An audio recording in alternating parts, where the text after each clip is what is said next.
Open communication is so powerful, and this is a big one too. I want to make sure that we stay on for just a second, because with all due respect to the world, children have, in a lot of cultures, been put in this umbrella for some reason of, to just be cute and be seen, but just don't be heard, or don't move too much, don't play, don't do this, it's inappropriate to do this, all this briefcase full of rules and regulations, and they don't even know how to read yet.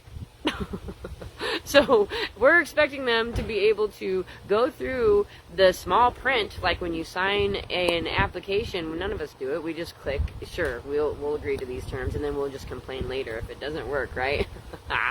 Anyway, again, this is one of those things. Giving your child an opportunity to speak not only encourages them to speak and to express themselves, their thoughts and their feelings without judgment, but it also builds their confidence, and it helps with the next level, which we're going to get into later, not today, but what we're going to get into is with the elements of emotional fitness and emotional intelligence is social skills.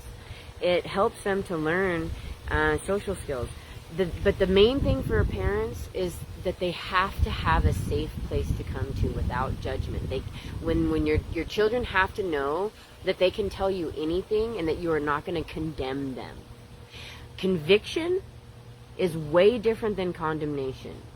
And what we don't mean to do sometimes as parents, because we're so personally annoyed or embarrassed even, let's just face it, we're embarrassed by our child's actions, and we're so disappointed that we accidentally blame and shame and condemn them for that thing, rather than stepping back and putting ourselves in their shoes and realizing, okay, so I just told him not to do this. Why would he go over there and do that?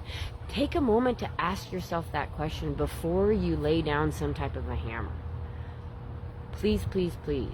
Because it's so important for them to be able to trust that they can come to you with stuff.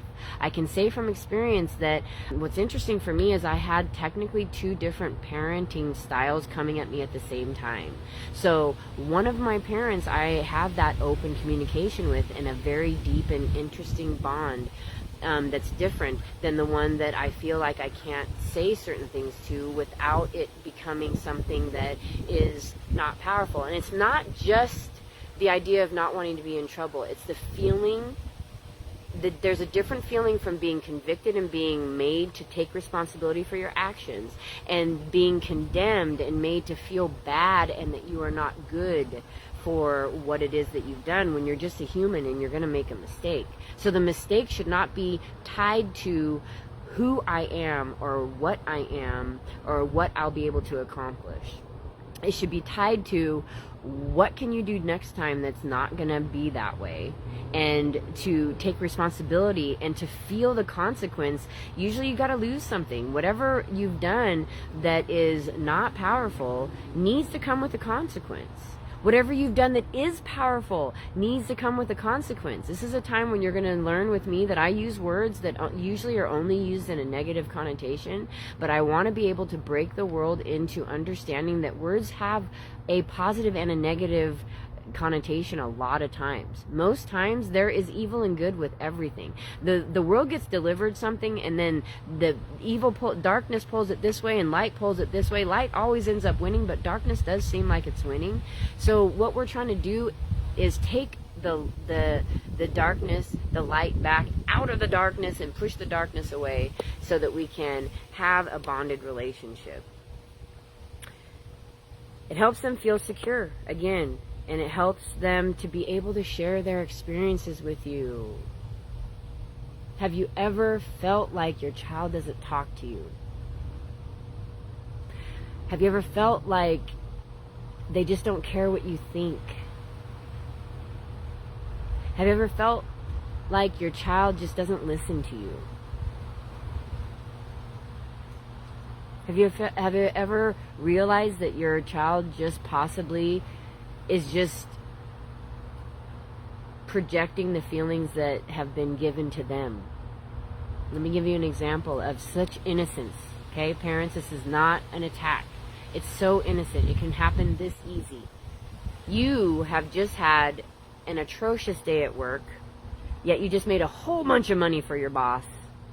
Yet everything that could go wrong with the social part of work went wrong. Someone had made something up about you and you're almost about ready to get fired. You had to just spend the last 2 hours of your shift pleading to your boss because you have 3 kids and a wife and they're about ready to fire you over a lie.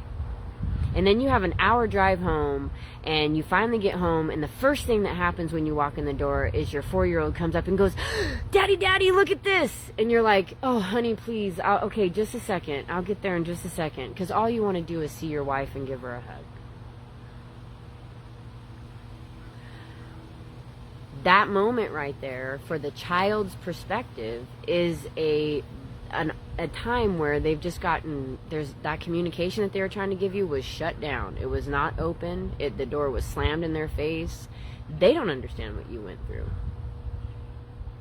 That's why I'm saying this is not something where we are doing any blaming or shaming or condemning. This is just to be real.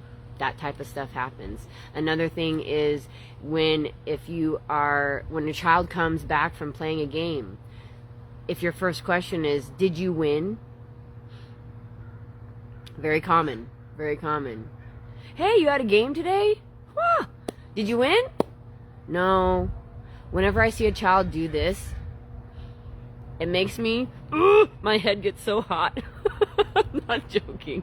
I literally have a moment of, I feel like I'm the Hulk for a second. It's like, and it's just like, because I just don't like that. But we don't mean to do that because it's just natural. We're competitive spirits as humans in general. What I would love for you to switch that question to be is, whoa, oh, you just got back from your game. Did you have fun?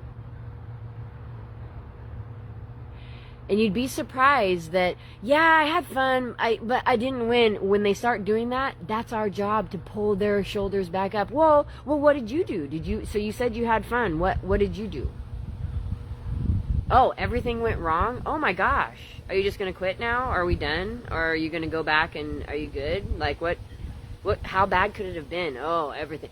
That's the worst case scenario, is that they come back. But usually what happens is they end up having something. When I see a child, just in general, this just popped in my head. When I see a child in public and they have like a cast or something, I can relate to that. I've had lots of casts. And so I'll be like, oh, what, were you having fun when that happened? Or, what happened to you? And then they have their story, right? Well, I got this happened and this and this and this and once they start getting to the point where they're going down, right? When they're kind of feeling that way, because I remember how it felt. Because then the next thing you're thinking is, now I can't do this thing. Because whatever they were doing, they were loving. And usually the tragedy happened while we were playing a sport, or while we were, having fun outside, while we were on the trampoline, while we were, cooking or whatever. We accidentally cut our finger, whatever it is. And so once they start feeling that feeling, I'll be like, I just let them know, like, hey, were you having fun though while you did it? Right before this happened, were you having fun? And then it's like they go, yeah, and they smile. And then I'm like, and it sounds pretty rowdy. Like, you must have like flipped, and did you kind of look, it probably looked a little funny. Start getting practical. Again, empathizing with them. Letting them know that you are relating to their situation.